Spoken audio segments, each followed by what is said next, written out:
News channels के हवाले से जो लोग हमें घरों में देख रहे हैं, मैं बताना चाहती हूँ कि आज हम यहाँ एक ख़ानदान के लिए नहीं बल्कि इंसाफ के लिए आए हैं।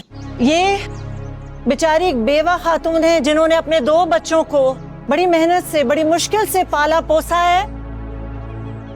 अपनी जवानी, अपनी खुशियाँ, अपनी ज़िंदगी लगा दी उन बच्चों पे ताकि इनके बुढ़ापे का सहारा बन सके। लेकिन नहीं, इनका एक बेटा आज इस दुनिया में नहीं है और दूसरा अस्पताल में है, कोमा में है और जिंदगी और मौत की जंग लड़ रहा है। इनके शौहर पहले इस दुनिया में नहीं थे और अब एक बेटा भी उनसे छीन लिया गया है और दूसरे की हालत भी तशवीशनाक है। और अफसोस की बात ये नहीं है कि उन बच्चों पे गोलियां चलाई गईं, अफसोस की बात तो ये भी है कि उन्हें इंसाफ दिलाने के बजाय उन्हें डकैत साबित किया जा रहा है और इनके खानदान को बगैर किसी वाज़ेह सबूत के मुजरिम बना दिया गया है। हम सिर्फ इंसाफ चाहते हैं। जी जी, हमारी एनजीओ ने बाज़ाब्ता तौर पे केस ले लिया है और हम आज़ादाना तहकीकात भी करेंगे और अगर ज़रूरत पड़ी तो अदालत का दरवाज़ा भी खटखटाएंगे।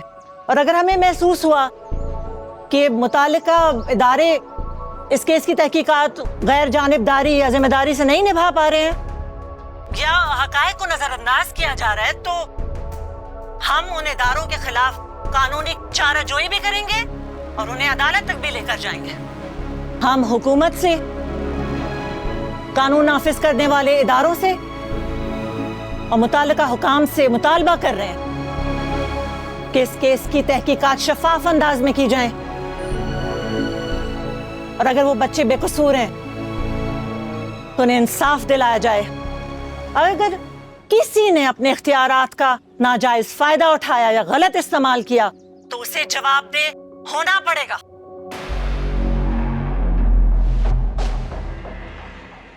सलीम फयाज को भेजो।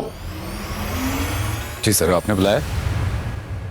मुझे इस औरत के बारे में सारी डिटेल चाहिए। उसका एनजीओ क्या है, तो फंड कौन करता है, किन लोगों के लिए काम करती है और ये हमारे केस में इतना इंटरेस्ट क्यों ले रही है भाई। सारी चीजें पता करवाओ, ठीक है? Okay sir. और सुनो, शाम तक ये सारी बातें लिख के एक फाइल बना के मुझे दे देना, देर नहीं करना। जी बिल्कुल। जाओ। Okay sir.